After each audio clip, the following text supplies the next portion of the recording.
A.D. Mitchell takes off for Mm-hmm. Texas.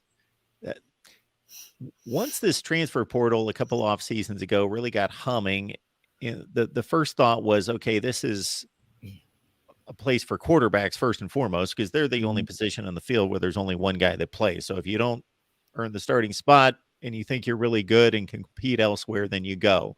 If you're an offensive lineman, if you can't make the top 7 or 8 rotation, I would think that you're going to have difficulty finding a spot anywhere unless you go down in class. When you see an A.D. Mitchell who catches the game-winning touchdown against Ohio State, maybe the most important play of the season, move on from Georgia, it just seems kind of like a head scratcher. It is a little bit, although he does have a child in Texas. He is from Texas, so there's that aspect of it that you can maybe play into it a little bit. But also the NIL, that's something that is out there. Teams are. I'm not saying that Texas is or whatnot, but schools are using this as enticements to go to schools in different places and play their football. So, I'm not sure how much of that actually went into AD's decision, but just something actually we saw coming. We've been hearing rumors about A.D. Mitchell to Texas probably for about a month and a half now. So this wasn't a big surprise by anybody. But again, fortunately for Georgia, they've got a lot of guys, lined up at wide receivers. I don't know if they're going to really miss A.D. all that much, which, like you said, A.D. has caught passes in every playoff game that Georgia has been in for the past 2 years. So from that standpoint, I know it upset a lot of Georgia fans that he would want to leave that. But everybody's got their reasons, and A.D. apparently had his.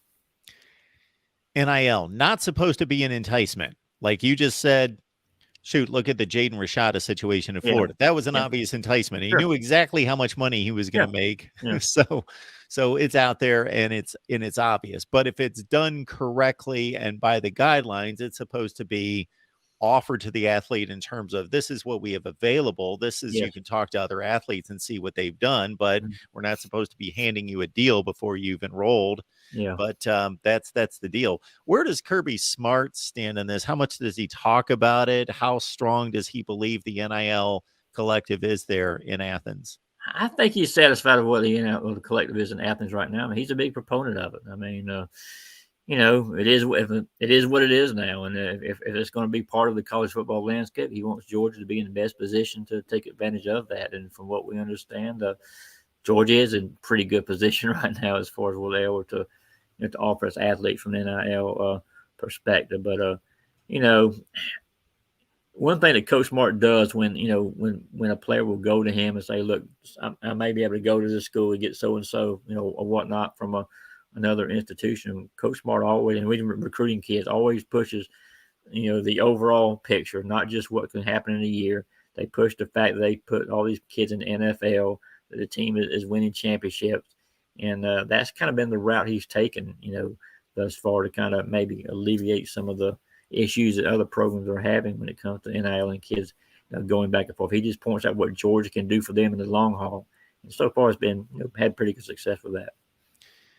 Anthony, we hear the comment made, especially with a team as successful as Georgia, that they've got a target on their back. Mm-hmm. Obviously, each team in each conference, whether that's Ohio State or Michigan in the Big Ten, Alabama and Georgia in the SEC, have targets on their backs from everybody else. But Georgia seems to have the target more than anybody else for obvious reasons. But the reason I bring that up is there were Ohio State and Michigan players in the Senior Bowl practices that were actually outwardly saying, hey, we were gunning for Georgia the whole season. We thought about it. We thought, hey, we can take them down. Obviously, Michigan had the revenge factor. Ohio State just simply said, hey, one offensive tackle, DeJuan Jones, said we thought we might catch him. Looking ahead or being fat and lazy and thinking that they could take us. And so the target's real. Yeah, it definitely is real. And the reasons you mentioned with those teams was real too. I mean, Georgia, what they did to Michigan in the Orange Bowl 2 years ago, and Ohio State. I mean, it was kind of that was a matchup you could kind of see coming. Probably about halfway point in the season, you kind of figured that Georgia and Ohio State would match up against each other. And then the way that ball game went down, just kind of, I think, kind of lended to some of the comments that were made by Ohio State's players. But you're right, Georgia right now is the team that has the target on it. When you're a two-time, national, defending national champion, that's going to that's going to happen, and they were able to deal with that, obviously pretty successfully this past season. But now that's just going to be, jacked up even more with people, teams wanting to be the first to take out the Bulldogs.